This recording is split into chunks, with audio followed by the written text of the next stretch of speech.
లేదా ఈనాటి కరెన్సీ విలువ ప్రకారము ఒక 100 రూపాయలు.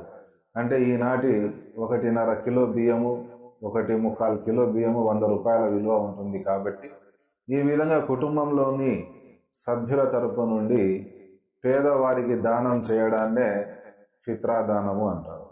అంటే ఈ విధంగా మన ఇరుగు పొరుగుల్లో వీధుల్లో ఉండే పేదవారు ఎవరైతే ఉన్నారో కనీసం పండగ రోజునైనా కానీ వారు సంతోషంతో ఆనందంతో గడిపే దానికోసము ఈ ఫిత్రా దానం అనేది పెట్టడం జరిగింది.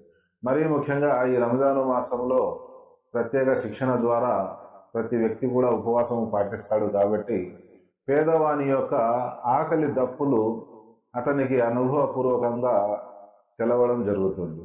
ఆ విధంగా పేదవాని యొక్క ఆకలి బాధ ఏదైతే ఉందో అది అనుభవించిన వ్యక్తి కనీసం పండగ రోజు అతను పుష్టిగా కడుపు నిండా రుచికరమైన ఆహారము భుజించే సౌలభ్యం కలుగజేయడము విశ్వాసుల బాధ్యత. కాబట్టి మరి ఉపవాసము పాటించి ఆ ఆకలి దప్పుల బాధ అనుభవించిన తర్వాత కూడా అతను విలాసవంతమైన జీవితము గడిపి పీకల దాకా కడుపు నిండా భోజనము భుజించి ఆవులిస్తూ త్రేంపులు ఇస్తూ ఇటువంటి విచ్చలవిడి జీవితం గడుపుతూ కనీసం పండగ శుభదినము దేవుని స్తుతి స్తోత్రం చేసే దినం ఈ రంజాను మాసము అంతా మనకు ఉపవాసాలు చేసి ఆరాధనలు చేసి దివ్య ఖురాన్ని పారాయణం చేసే సౌభాగ్యాన్ని కలగజేసినందుకు విశ్వసించిన వారు కష్టపడి చేసిన ఆరాధనలకు ప్రతిఫలము దొరికే రోజు, దేవుని యొక్క కారుణ్య అనుగ్రహాలు అనుగ్రహించే రోజు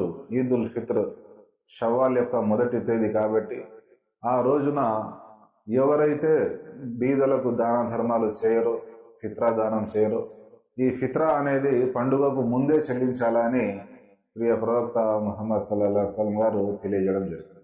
ఎవరైతే అతిగా తింటూ పీకల దాకా కడుపు నిండా రుచికరమైన భోజనాలు అన్నపానీయాలు స్వీకరిస్తూ ఇస్లాంలో ఈ విధంగా కడుపు నిండా తినడం అనేది అసహ్యకరమైన విషయం.